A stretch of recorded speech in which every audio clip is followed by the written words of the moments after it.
The ledger was found in 1923, hidden behind a false panel in the demolished Vance mansion on Gaston Street. 76 years after the events it documented, the leather-bound book contained names, dates, and sums of money that made no sense to the construction workers who discovered it. The entries were written in a careful feminine hand, each line recording a transaction that should not have existed. When the foreman brought it to the Savannah Historical Society, the curator read 3 pages before locking it in a vault where it remains to this day, accessible only by special permission that is rarely granted. The ledger spoke of an auction, but not the kind recorded in Factor's Walk, where cotton and timber changed hands beneath the morning sun. This was something else entirely, a gathering that took place behind closed doors, where the currency was desire and the merchandise was human beauty itself. What follows is the story of that auction, pieced together from the ledger, from letters discovered in estate sales, from the diary of a house servant who could read and write in secret, and from the silence that fell over certain families in Savannah for generations. It is a story about power and its corruptions, about the particular cruelties that flourish in systems built on human bondage, and about what happens when those who have been denied agency find ways to claim it, no matter how twisted those ways might be. This is what happened in Savannah in the spring of 1847, when 6 women of the highest society decided they would no longer accept the limitations placed upon their desires. Margaret Vance stood at the window of her drawing room, watching the rain trace patterns down the glass. Beyond the garden wall, Gaston Street was empty in the afternoon downpour, the cobblestones dark and slick. She was 34 years old, mistress of one of Savannah's finest homes, wife to a cotton factor who spent more time in his Factor's Walk office than in her company, and she was suffocating. The house was silent except for the rain and the distant sounds of the kitchen. Her husband, Richard, would not return until evening. Her 2 children were with their governess in the nursery. The servants moved through the halls like ghosts, trained to be invisible, and Margaret stood at the window, feeling the weight of another empty afternoon pressing down upon her like a physical thing. She had been beautiful once, still was by most accounts, though she felt the years beginning their work at the corners of her eyes. Her dark hair was still thick, her figure still drew glances when she walked through the market. But what good was beauty when it was locked away in a house, displayed only at dinner parties and church services, admired but never truly desired? Her husband touched her once a month, perhaps. A perfunctory coupling in the darkness, his mind clearly elsewhere, his body performing a duty. He was not cruel. Richard was never cruel. He was simply absent, his passions reserved for his ledgers and his cotton bales, and his conversations with other men about tonnage and shipping rates. And Margaret was expected to be content with this, to fill her days with needlework and calling cards, with managing servants and planning menus, with the endless small performances of gentility that made up a lady's life, to pretend that she had no desires of her own, no hungers that went unfed. The knock at the door came at precisely 3 o'clock. Margaret turned from the window, smoothing her skirts, composing her face into the pleasant mask she wore for visitors. "Come in." Her housemaid, Betsy, entered with a curtsy. "Mrs. Beaumont is here to see you, ma'am, and Mrs. Caldwell. They say they don't have calling cards, but they hoped you might receive them anyway." Margaret felt a small flutter of curiosity. Catherine Beaumont and Louisa Caldwell were not close friends.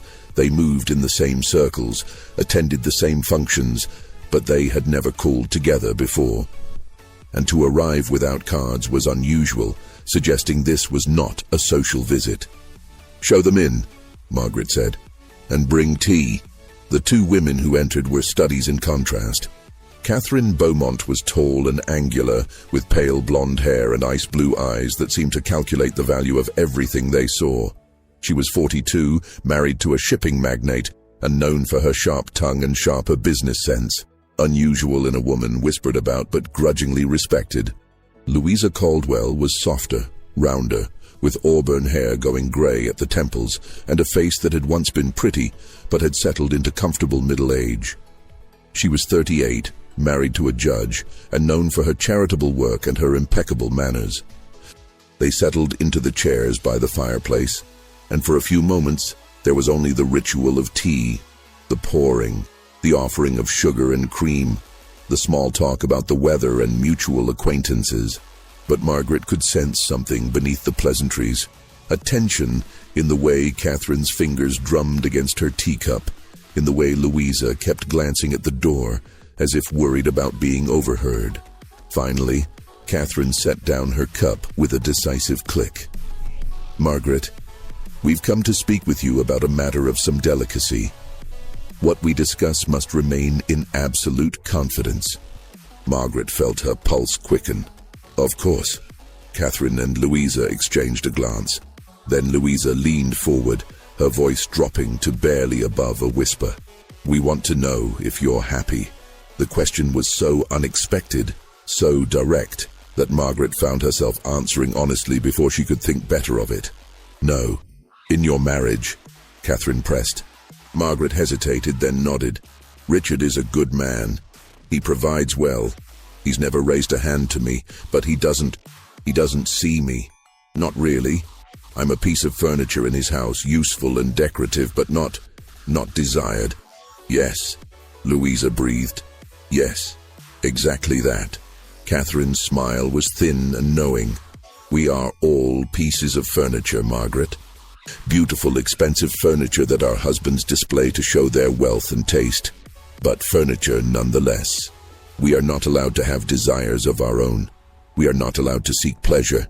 We are meant to be ornamental and obedient and content with whatever scraps of attention our husbands deign to give us." "But what if we weren't content?" Louisa asked softly. "What if we wanted more?" Margaret looked between them, her heart beating faster. "What are you suggesting?" Catherine reached into her reticule and withdrew a folded piece of paper. "There are 6 of us," she said. 6 women who have found ourselves in similar circumstances. We are all married to wealthy, respected men. We are all expected to be satisfied with our gilded cages. And we are all desperately, achingly unsatisfied. She unfolded the paper and handed it to Margaret. It was a list of names, written in Catherine's precise hand. Catherine Beaumont, Louisa Caldwell, Eleanor Drayton, Judith Abernathy, Sarah Oglethorpe, Margaret Vance. Margaret stared at her own name at the bottom of the list. "You've already included me." "We've been watching you," Catherine said bluntly. "At the Havisham Ball last month, when your husband spent the entire evening discussing tariffs with Judge Caldwell and barely spoke to you. At the church social, when you stood alone by the refreshment table while Richard talked politics. We've seen the way you look at him, hoping for a glance, a word, anything. And we've seen the way he doesn't look back. It should have felt invasive. This revelation that she had been observed, studied. Instead, Margaret felt a strange relief. She was not alone in her misery. She was not the only one who felt invisible. "What do you want from me?" she asked. Louisa glanced at Catherine, who nodded. "We want to create something," Louisa said carefully. "An arrangement that would allow us to experience what our husbands deny us, to feel desired, to exercise choice, to have, for once in our lives, something that is ours and ours alone." "An affair?" Margaret whispered, shocked. "No," Catherine said firmly. "Affairs are dangerous. They involve emotions, complications, the risk of genuine attachment. They require secrecy with men who might talk, who might use our indiscretions against us.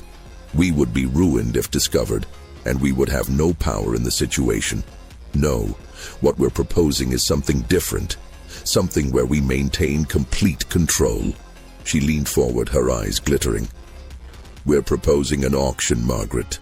A private auction held in a secure location where we 6 women will bid on something precious and beautiful, something that belongs to us by law, that cannot refuse us, that cannot expose us without exposing themselves to far worse consequences."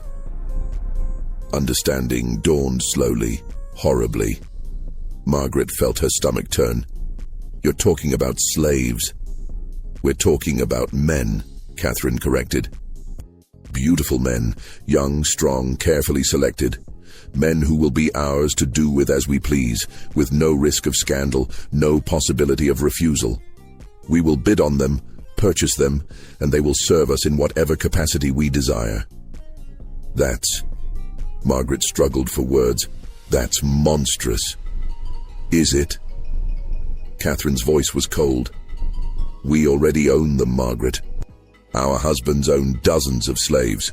Field hands, house servants, stable boys. They are property under the law. What we're proposing is simply a different use for that property. A use that serves our needs instead of our husbands. But to use them in that way... Margaret felt sick. To force them. They're forced every day, Louisa said quietly. Forced to work, forced to obey, forced to endure whatever their masters demand. At least in this arrangement, they would be well treated. Fed well, clothed well, given comfortable quarters.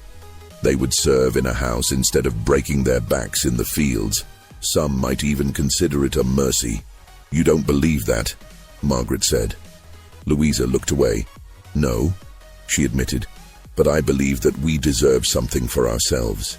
I believe that we have been denied and diminished and made to feel worthless for so long that we have earned the right to take something back, even if it's wrong, even if it's cruel. Because the cruelty we endure every day, the slow, grinding cruelty of being treated as less than human ourselves, that cruelty has to go somewhere. The room was silent except for the rain. Margaret looked at the list of names again, at her own name written in Catherine's confident hand. She thought about Richard, about the way he looked through her as if she were glass. She thought about the empty years stretching ahead, about growing old in this beautiful house, surrounded by beautiful things, and never once feeling truly alive. How would it work? She heard herself ask. Catherine's smile was triumphant. We've already begun the arrangements. Eleanor Drayton's husband is traveling to Charleston next month for business. He'll be gone for 3 weeks. Her estate has a carriage house that's been converted to guest quarters, private, secure, accessible only through the garden. We'll hold the auction there. And the men? Margaret asked. Where will they come from? That's where Judith Abernathy comes in, Catherine said. Her husband owns a slave trading company. She has access to the manifests, to the records of every slave that comes through Savannah. She'll select 6 men, young, healthy, aesthetically pleasing. Men who have no families here, no connections that would be noticed if they disappeared from the regular labor pool. Men who can be quietly transferred to our ownership without raising questions. Our husbands will notice new slaves in the household, Margaret objected. Not if they're kept separate, Louisa said. Each of us has property that our husbands rarely visit. Catherine has the summer house on Tybee Island. I have my late mother's cottage on the edge of town. Eleanor has the carriage house. You have the old overseer's cabin on your husband's plantation, the one that hasn't been used since he hired the new overseer who lives in town. We can keep them there, visit them when we choose, and our husbands will never know. It was all so carefully planned, so thoroughly thought through. Margaret realized this conversation was not a proposal, it was a recruitment. The decision had already been made. She was simply being invited to join. And if I refuse? She asked. Catherine's expression didn't change. Then we'll find someone else, but we'd prefer you, Margaret. You're discreet, intelligent, and you understand what it means to be invisible. You won't be careless. You won't let emotion cloud your judgment. And you have the resources to participate fully. Participate fully, Margaret repeated. You mean bid. The auction will be conducted with real money, Catherine explained. Each woman will bid on the man she wants. The highest bidder wins. The money will go into a collective fund that we'll use to maintain the arrangement, to pay for the men's upkeep, to ensure their silence, to handle any complications that might arise. It's a business transaction, Margaret. Clean, simple, controlled. Nothing about this was clean or simple, but Margaret found herself nodding anyway, found herself saying yes, found herself becoming complicit in something she knew was deeply, fundamentally wrong. Because Louisa was right. The cruelty they endured had to go somewhere, and if they could not strike back at the men who diminished them, they would strike at those even more powerless than themselves. That was how it worked, Margaret understood now. That was how cruelty perpetuated itself, flowing downward, always seeking someone weaker to bear its weight. She took the list and added her signature beneath her name. Judith Abernathy stood in the warehouse on Factor's Walk, watching the new arrivals being processed. The space was cavernous and dim, lit by shafts of sunlight that fell through high windows, illuminating dust motes and the faces of frightened men and women who had just endured the nightmare of the Middle Passage. Her husband, Thomas, owned 3 ships that ran the triangle trade, manufactured goods to Africa, enslaved people to America, cotton and tobacco back to Europe. It was a lucrative business, and Thomas was very good at it. He was also, Judith had learned over 15 years of marriage, a man who saw human beings as nothing more than inventory. She had accompanied him to the warehouse today under the pretense of selecting a new housemaid.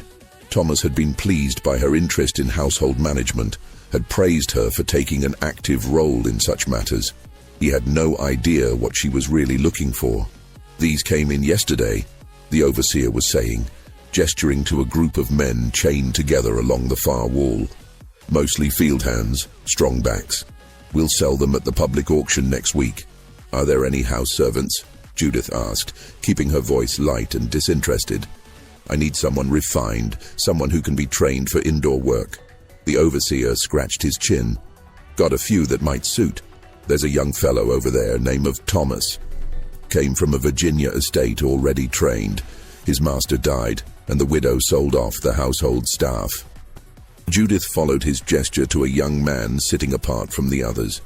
He was perhaps 25, with dark skin and features that would have been called handsome by any standard. His clothes, though worn, were of better quality than the others, a sign that he had indeed been a house servant. He sat with his back straight, his hands folded in his lap, his eyes fixed on the floor. "May I speak with him?" Judith asked. The overseer shrugged. "If you like, ma'am. But he's not for sale separately. He's part of a lot that's already been claimed by the Hutchinson plantation."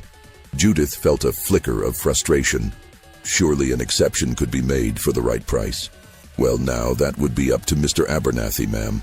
He handles all the transactions." "Of course," Judith said smoothly. "I'll speak with my husband." She moved through the warehouse, studying the men with a critical eye that made her feel sick, even as she employed it.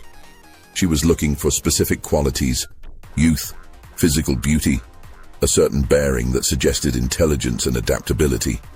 Men who could be trained, who could be controlled, who could serve the purpose Catherine had outlined.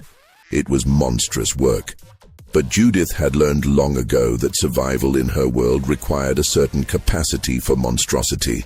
She found 3 more possibilities: a man named Samuel, perhaps 30, with striking features and a quiet dignity despite his chains; a younger man called Elijah, no more than 22, with golden brown skin and eyes that held a spark of defiance; and a man whose name she didn't catch, tall and broad-shouldered, who watched her with an expression she couldn't read. By the time she left the warehouse, she had a list of 6 names. She would speak with Thomas tonight, would use her wifely influence to ensure these particular men were diverted from their intended destinations. It would require careful manipulation, but Judith had become an expert in managing her husband's decisions while making him believe they were his own. That evening, in the privacy of their bedroom, she broached the subject carefully. "Thomas, I've been thinking about the household staff. We could use more men for the heavy work, moving furniture, maintaining the grounds. I saw several at the warehouse today who might be suitable." Thomas was already half asleep, exhausted from a day of business. Talk to the overseer. Get whoever you need. Some of them are already allocated to other buyers." Judith pressed. "I would need your authorization to redirect them." Fine. Write up what you want, and I'll sign it in the morning." It was that easy. The next day, Judith presented him with a document authorizing the purchase of 6 male slaves for household use, listing their names and the prices she'd negotiated. Thomas signed without reading it carefully, trusting his wife to manage such domestic details. Within a week, all 6 men had been quietly transferred to a holding facility that Catherine had arranged. A small farm outside Savannah, owned by a distant cousin who asked no questions as long as he was paid. The women met there on a gray afternoon, ostensibly for a charitable visit to inspect conditions for the enslaved workers. In reality, they had come to see what they had purchased. The 6 men stood in a line in the barn, confusion and fear evident on their faces. They had been cleaned, given new clothes, and told only that they were being evaluated for special household positions. They did not yet understand what was really happening. Margaret stood with the other women, her stomach churning as she studied the men. They were indeed handsome. That had been the primary criterion for selection. But they were also human beings, with thoughts and feelings and lives that had been stolen from them. And now those lives were being stolen again, in a different way. "They'll do," Catherine said crisply, walking down the line like a general inspecting troops. "Judith, you've done well. These are exactly what we need." "What happens now?" Eleanor Drayton asked. She was the youngest of the group, only 28, with dark hair and a nervous manner. Her husband was twice her age, a plantation owner who treated her like a child. "Now we prepare them," Catherine said. "They need to understand their situation, their duties, and the consequences of disobedience. They need to be trained." "Trained?" Sarah Oglethorpe's voice was faint.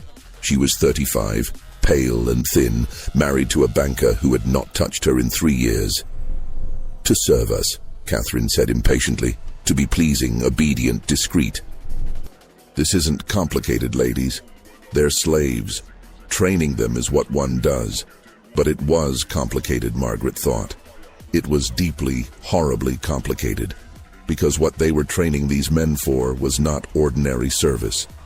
They were training them to be objects of desire, to perform intimacy without consent, to pretend to want what they could not refuse. It was rape. That was the word Margaret's mind shied away from, but it was the truth. What they were planning was rape, dressed up in the language of ownership and property rights. And yet she did not walk away. None of them did. Over the next 3 weeks, the women visited the farm regularly, always in pairs, always with the excuse of charitable work. They spoke with the men, assessed their temperaments, began the process of conditioning them to their new roles. Thomas, the house servant from Virginia, was quiet and watchful. He answered questions politely, performed tasks efficiently, and revealed nothing of his inner thoughts. Samuel was older, more resigned. He had been enslaved his entire life, had learned to survive by making himself useful and invisible. Elijah, the youngest, still had fire in his eyes. He obeyed, but there was resistance in every line of his body. The others, Caleb, Daniel, and Joshua, fell somewhere in between, each coping with their situation in their own way. Margaret found herself drawn to Thomas. There was something in his careful composure, in the way he held himself apart, that reminded her of herself. She wondered what he had been before this, what dreams he might have had, what person he might have become if he had been born free. But she did not ask. To ask would be to acknowledge his humanity too fully, and that would make what they were planning impossible. The auction was set for the first week of May, to be held in Eleanor Drayton's carriage house, while her husband was in Charleston. The women would gather, the men would be presented, and the bidding would begin. And Margaret would participate, because she had already crossed the line that separated the merely unhappy from the truly monstrous. The carriage house had been transformed. Eleanor Drayton had outdone herself, turning the simple structure into something resembling a private salon. Heavy curtains covered the windows, blocking any view from outside. Candles provided soft, flattering light. Chairs had been arranged in a semicircle facing a small raised platform. A table held wine and delicate refreshments, as if this were an ordinary social gathering. Margaret arrived at dusk, her heart pounding so hard she could feel it in her throat. She had told Richard she was attending a ladies' prayer meeting, and he had barely looked up from his newspaper to acknowledge her departure. The other women were already there, dressed in their finest gowns as if for a ball. Catherine Beaumont stood near the wine table, her posture regal and commanding. Louisa Caldwell sat in one of the chairs, her hands clasped tightly in her lap. Eleanor Drayton fluttered nervously around the room, adjusting curtains and rearranging refreshments. Judith Abernathy stood by the door, her face expressionless. Sarah Oglethorpe sat apart from the others, staring at nothing. "Margaret," Catherine greeted her warmly. "We're nearly ready to begin. Please, have some wine. Settle your nerves." Margaret accepted a glass but didn't drink. Her nerves were beyond settling. At precisely 8 o'clock, Catherine called them to order. "Ladies, please take your seats. We have important business to conduct tonight." They arranged themselves in the chairs, and Margaret was struck by the absurdity of it. 6 wealthy white women in silk and jewels, gathering in secret to purchase human beings for their pleasure. It was grotesque. It was evil. And yet, no one stood up and left. Catherine took her position at the front of the room. "Before we begin, let us review the rules. Each of us has brought funds to bid. The bidding will start at $500 and increase in increments of no less than $50. The highest bidder for each man will take ownership. The money will be pooled and used to maintain our arrangement. Is this understood?" Nods all around. "The men have been prepared," Catherine continued. "They understand that they are to be household servants of a particular kind. They understand that discretion is absolutely required. They understand the consequences of disobedience." "What consequences?" Eleanor asked nervously. Catherine's smile was cold. "Sail to the deep south, the sugar plantations in Louisiana, where the life expectancy is measured in years rather than decades. They know that cooperation means a relatively comfortable existence. Resistance means a death sentence. It's quite simple." Margaret felt bile rise in her throat. This was coercion of the most brutal kind. Obey or die. And they were all complicit in it. "Let us begin," Catherine said. The first man brought in was Caleb. He was perhaps 28, with dark skin and a powerful build.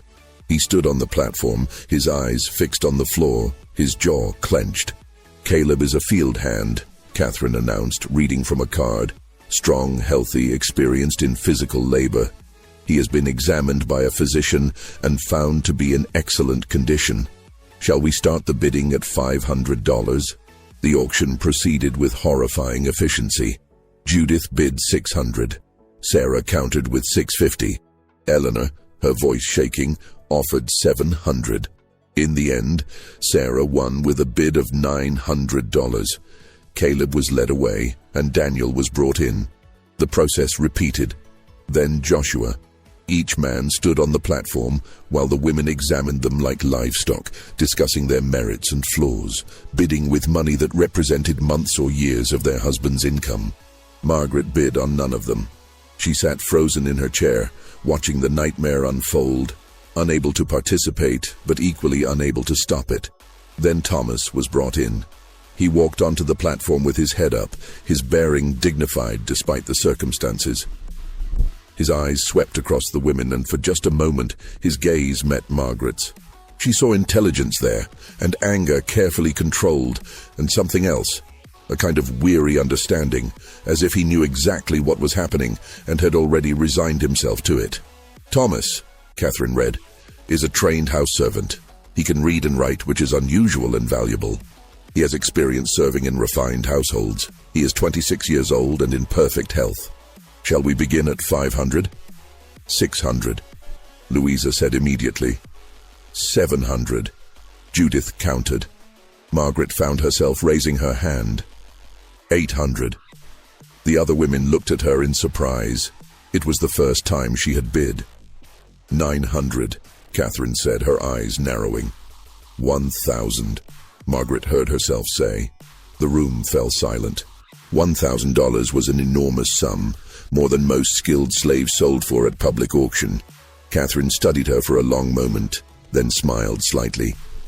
It seems Margaret has found what she wants. Any other bids? No one spoke. Sold to Margaret Vance for $1,000. Thomas was led away. and Margaret sat trembling, wondering what she had just done. She had not planned to bid. She had not wanted to participate, but something in Thomas's eyes had compelled her. Some recognition of shared captivity, and now she owned him. The final 2 men were auctioned, Samuel going to Catherine for $800 and Elijah to Louisa for $750. When it was over, Catherine collected the money and dismissed the men to their temporary quarters. Then she turned to the women with a satisfied smile. "Congratulations, ladies. We have successfully completed our transaction. Your property will be delivered to your designated locations tomorrow. Remember, absolute discretion is required. These men exist only for us. No one else can know." They left separately, slipping away into the night like conspirators. Because that was what they were. Conspirators in a crime that had no name, that was perfectly legal under the law but morally indefensible. Margaret rode home in her carriage, the $1,000 she had spent weighing on her conscience far more than the money itself. She had purchased a human being. She had reduced a man to property. And tomorrow, that man would be delivered to the old overseer's cabin on Richard's plantation, where she could visit him whenever she chose. She had gotten what she wanted: power, control, the ability to be desired rather than ignored, and it felt like ashes in her mouth. The cabin sat at the edge of the pine woods, a half-mile from the main plantation house. It had been built for the overseer 20 years ago, but when Richard hired a new man who preferred to live in town, the cabin had been abandoned. It was small, but well built, with 2 rooms and a fireplace, isolated enough for privacy but close enough to be accessible. Margaret had it cleaned and furnished simply: a bed, a table, 2 chairs, a washstand. She had supplies delivered: food, clothing, blankets, lamp oil. She told the house servants that the cabin was being prepared for a new field supervisor, and no one questioned her. Thomas was brought there on a grey morning in mid-May. Margaret watched from a distance as he was escorted to the cabin by one of Judith's men, who unlocked his chains and left him there with brief instructions. "Stay in the cabin. Wait for Mrs. Vance. Obey her completely." Then Margaret was alone with the knowledge of what she had done.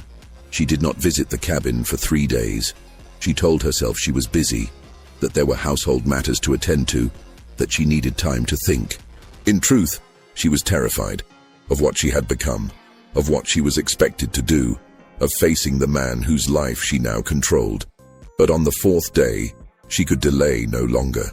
She told Richard she was visiting the plantation to inspect the spring planting, and he nodded absently, already absorbed in his ledgers. She rode out in the afternoon, her heart pounding with each step of her horse. When she reached the cabin, she dismounted and stood for a long moment, gathering her courage. Then she knocked. "Come in," Thomas's voice called. She entered to find him standing by the window, his hands clasped behind his back. He turned when she entered, and his face was carefully blank. "Mrs. Vance," he said quietly. "Thomas." Her voice came out as barely a whisper. They stood looking at each other, and Margaret felt the full weight of the power imbalance between them. She could order him to do anything, and he would have to obey or face consequences too terrible to contemplate. He had no choice, no agency, no escape. And she had put him in this position. "I don't know how to do this," she said finally, the words tumbling out. "I don't know what I'm supposed to say or do. I don't know why I bid on you. I don't know what I want." Thomas's expression didn't change. "You want what the others want, I expect. What white women always want from men like me, something you can't have from your husbands, something forbidden." His voice was level, but there was an edge to it, a carefully controlled anger. "I'm not like the others," Margaret protested weakly. "Aren't you?" Thomas moved away from the window, and Margaret had to resist the urge to step back. "You paid $1,000 for me, Mrs. Vance. You own me. You can do whatever you want with me, and I have no say in the matter. That makes you exactly like the others." "I won't force you," Margaret said desperately. "I won't make you do anything you don't want to do." Thomas laughed, a bitter sound. "I don't want to be here at all, Mrs. Vance. I don't want to be enslaved. I don't want to be property. I don't want to be at the mercy of people who see me as less than human. But I don't have a choice about any of that, do I? Margaret felt tears prick her eyes. No, you don't. And I'm sorry. I'm so sorry. Your sorry doesn't change anything. Thomas turned back to the window. You want to know what you're supposed to do? You're supposed to use me however you see fit. That's what I'm here for. That's what you paid for. I can't, Margaret whispered. Then why am I here? It was a question she couldn't answer. She stood in the cabin, facing the man she had purchased, and realized she had made a terrible mistake. She had thought that owning someone would give her power, would make her feel less invisible, less diminished.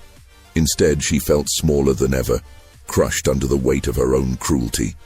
I'll make sure you're comfortable, she said finally. I'll bring you books if you'd like, better food, anything you need. I need my freedom, Thomas said flatly. I can't give you that. Then you can't give me anything that matters. Margaret left the cabin feeling worse than when she had arrived. She had thought she understood what she was doing, but she had been fooling herself. There was no way to make this arrangement acceptable, no way to soften its fundamental evil. But she could not undo it. Thomas was her property now, registered in her name, his fate tied to hers. If she tried to free him, questions would be asked, the other women would be exposed, and Thomas himself would likely be recaptured and sold south, his punishment for being part of an arrangement he had never chosen. She was trapped by her own actions, and so was he.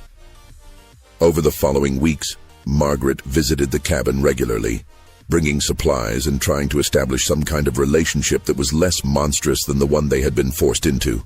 She brought Thomas books from her own library, volumes of poetry, history, philosophy.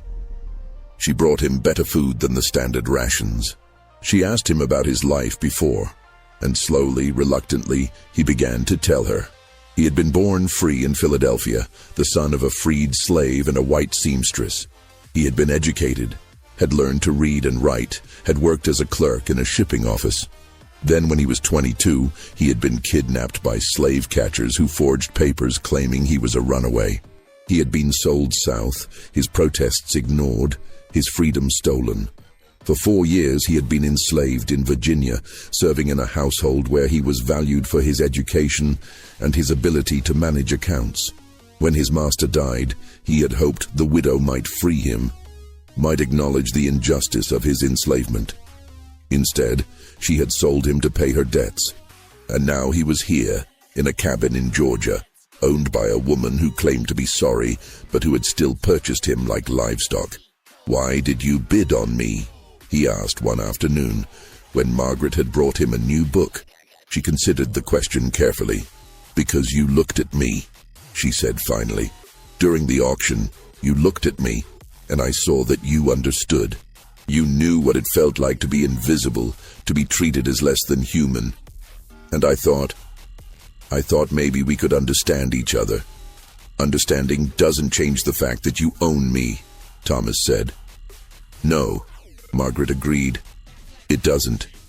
But maybe it means I won't use that ownership the way the others will." "The others," Thomas repeated. "The other women. What are they doing with the men they bought?" Margaret looked away. "I don't know. We don't discuss it." But that was a lie.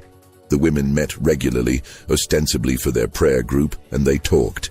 They talked about their purchases with a mixture of satisfaction and shame, describing their visits to the cabins and cottages where they kept their property. Catherine was coldly pragmatic about it. Samuel served her exactly as she demanded, and she rewarded his obedience with better treatment. It was a transaction, she said, no different from any other. Louisa was more conflicted. She visited Elijah often but seemed unable to actually consummate the arrangement. She brought him gifts, talked to him for hours, and then left without touching him. The other women mocked her gently for her weakness. Eleanor had thrown herself into the arrangement with an almost desperate enthusiasm, visiting her cabin 3 or 4 times a week. She spoke of Daniel with a possessiveness that made Margaret uncomfortable. Judith was silent about her activities and no one pressed her. Sarah had stopped coming to the meetings. When Catherine sent a note inquiring about her welfare, Sarah replied that she was unwell and needed time to recover. And Margaret continued her visits to Thomas, bringing books and food and conversation, trying to create something that was less horrible than what they had been forced into, and failing utterly, because there was no way to make it less horrible. The fundamental fact remained.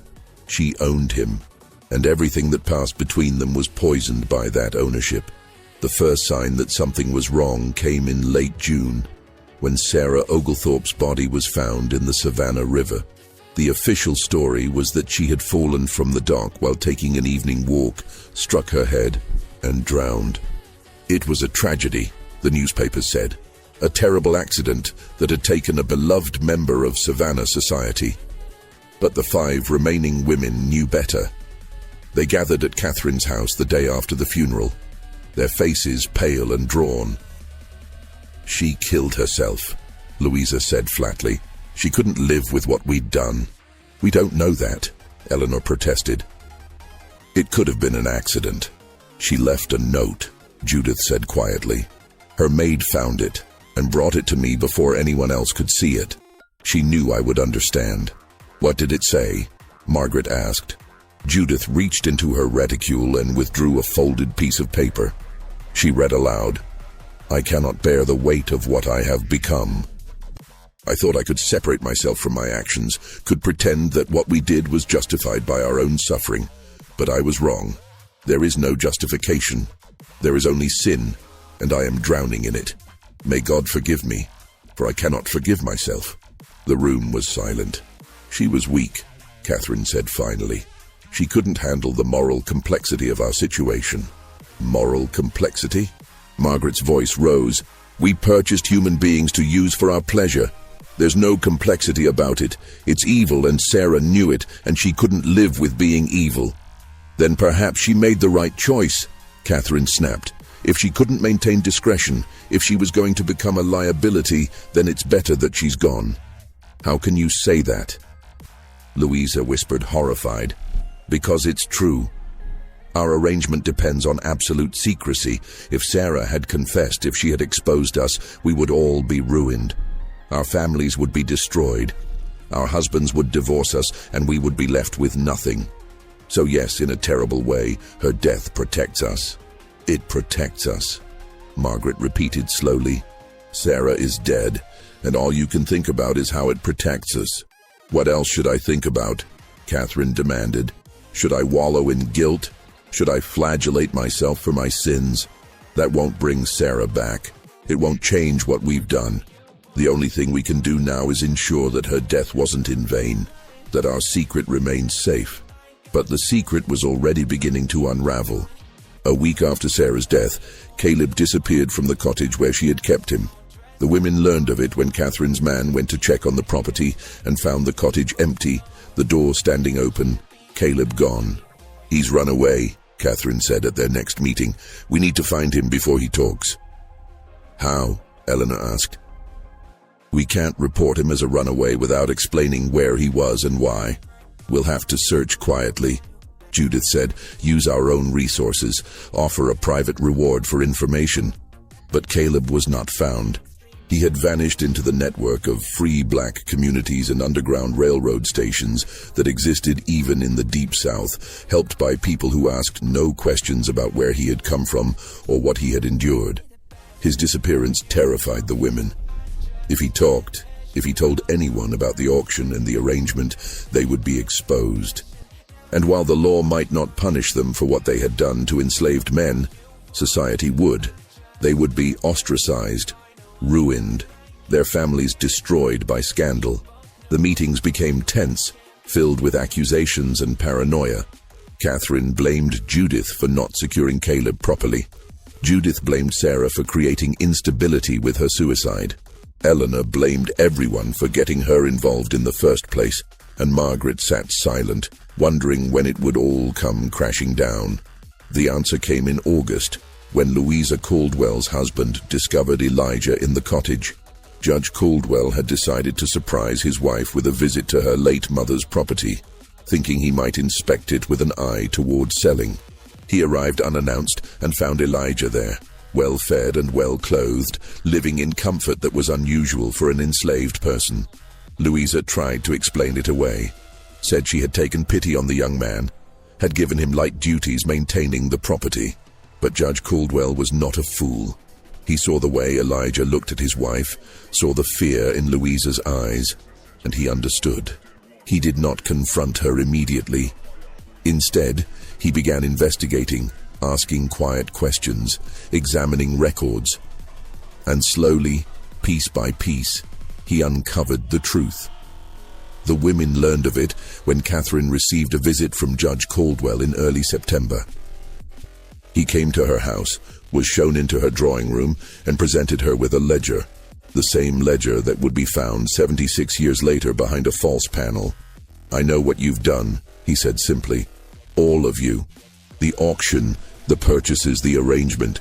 I have documentation. I have testimony from the men you purchased. I have enough evidence to destroy every family involved." Catherine's face went white. "What do you want?" "I want it ended," Judge Caldwell said. "Immediately. The men will be sold, legitimately through proper channels, to buyers far from Savannah. You will never speak of this again, and you will pray that I choose to keep your secret." "And if we refuse?" Catherine asked, though her voice shook. "Then I will expose you. I will bring charges. I will ensure that every detail of your depravity is made public. Your husbands will divorce you. Your children will be taken from you. You will be cast out of society and left with nothing. Is that what you want?" It was not, and so the women agreed. Over the next 2 weeks, the men were quietly sold. Samuel was sent to a plantation in Alabama. Daniel went to a farm in Tennessee. Joshua was sold to a merchant in New Orleans. Elijah was sent to a textile mill in North Carolina, and Thomas was sold to a cotton plantation in Mississippi. Margaret learned of it when Catherine sent her a brief note. "Your property has been disposed of. The matter is closed." She rode out to the cabin one last time and found it empty. The books she had brought scattered on the floor, the bed stripped bare. Thomas was gone, sold away to a fate she could only imagine, and she had not even been able to say goodbye. She sat in the empty cabin and wept, for Thomas, for Sarah, for all of them, for the cruelty they had perpetrated and the cruelty they had endured, for the way suffering bred suffering, cascading downward through the layers of power until it crushed those at the very bottom. She had wanted to feel less invisible, less powerless. Instead, she had become a monster. The women never spoke of it again. They continued to move in the same social circles, attended the same functions, smiled and made small talk as if nothing had happened. But something had changed between them. A shared knowledge that could never be acknowledged, a guilt that could never be confessed. Catherine Beaumont died in 1852 at the age of 47, of a sudden illness that the doctors could not explain. Some said it was her heart, others whispered that she had taken poison, though there was no proof. Louisa Caldwell lived until 1868, but her marriage never recovered. Judge Caldwell treated her with cold politeness for the rest of his life, and when he died, he left the bulk of his estate to their children, with only a small allowance for Louisa. Eleanor Drayton's husband divorced her in 1850, citing irreconcilable differences. The real reason was never made public, but Eleanor was forced to leave Savannah and live with relatives in Virginia, where she died in obscurity in 1859. Judith Abernathy became a recluse after her husband's death in 1855. She lived alone in their house on Gaston Street, seeing no one, speaking to no one, until her own death in 1863. And Margaret Vance continued her life as if nothing had happened. She raised her children, managed her household, and played the role of the perfect wife. Richard never knew what she had done, never suspected the darkness that lived in her heart. But she knew, and the knowledge haunted her for the rest of her life. She thought often of Thomas, wondered what had become of him, whether he had survived the brutal conditions of the Mississippi cotton plantations. She imagined him sometimes, still alive, still enduring, carrying the memory of what had been done to him. She hoped he had escaped, had found his way north to freedom. But she knew the odds were against it. In 1865, when the war ended and slavery was abolished, Margaret was 52 years old. She read the news of emancipation with a mixture of relief and despair. The system that had enabled her crime was finally ending. But it was too late for Thomas, too late for all the men whose lives they had destroyed. She lived until 1878, dying at the age of 65.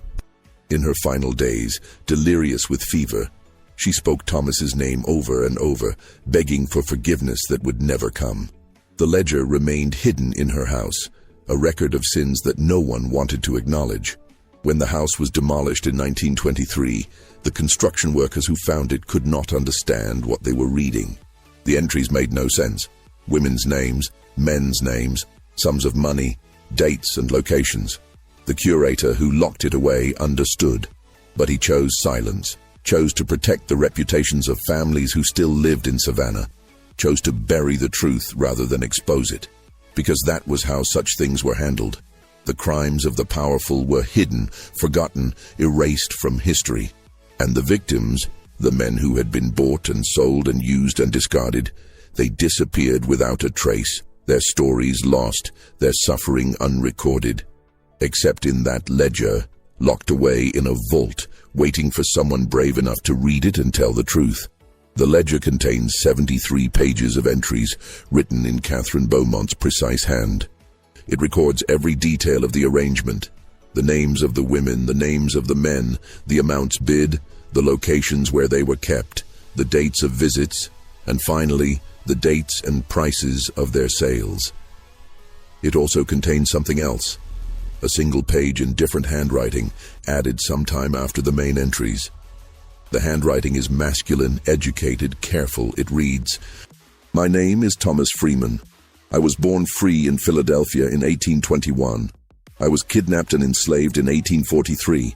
I was purchased by Margaret Vance in 1847 and sold to a Mississippi plantation in 1849. I escaped in 1863 and made my way north. I am writing this so that someone someday will know what happened, so that the women who did this will not be remembered as innocent victims of their time, but as perpetrators of cruelty, so that the men who suffered will not be forgotten. This is the truth. Remember it." The page is dated 1870, and it is signed with Thomas's full name. He survived. Against all odds, he survived the plantation, survived the war, survived long enough to find the ledger and add his testimony to it. What happened to him after that, no one knows. There is no record of a Thomas Freeman in Philadelphia or anywhere else in the North after 1870. He vanished into history, his fate unknown. But his words remain, locked in a vault in Savannah, a testament to what happened in the spring of 1847, when 6 women decided that their suffering justified inflicting suffering on others. The ledger is still there, still accessible to those who request it, but few do, because the truth it contains is uncomfortable, challenging, impossible to reconcile with the narratives we prefer about the past. We want to believe that the women of that era were powerless, that they were victims of a patriarchal system, that they had no agency and therefore no responsibility. But the ledger tells a different story. It tells a story of women who had power, limited power, constrained power, but power nonetheless, and who used that power not to resist the system that oppressed them, but to oppress others, even more vulnerable than themselves. It is a story about how cruelty flows downward, how the oppressed become oppressors when given the chance, how suffering does not ennoble but often corrupts. It is a story that needs to be told, even though, especially though, it makes us uncomfortable. Because the only way to prevent such horrors from happening again is to acknowledge that they happened in the first place. To look unflinchingly at the darkness in our history and in ourselves and to choose differently. The ledger waits in its vault, holding its secrets, holding its truth, waiting for us to be brave enough to read it.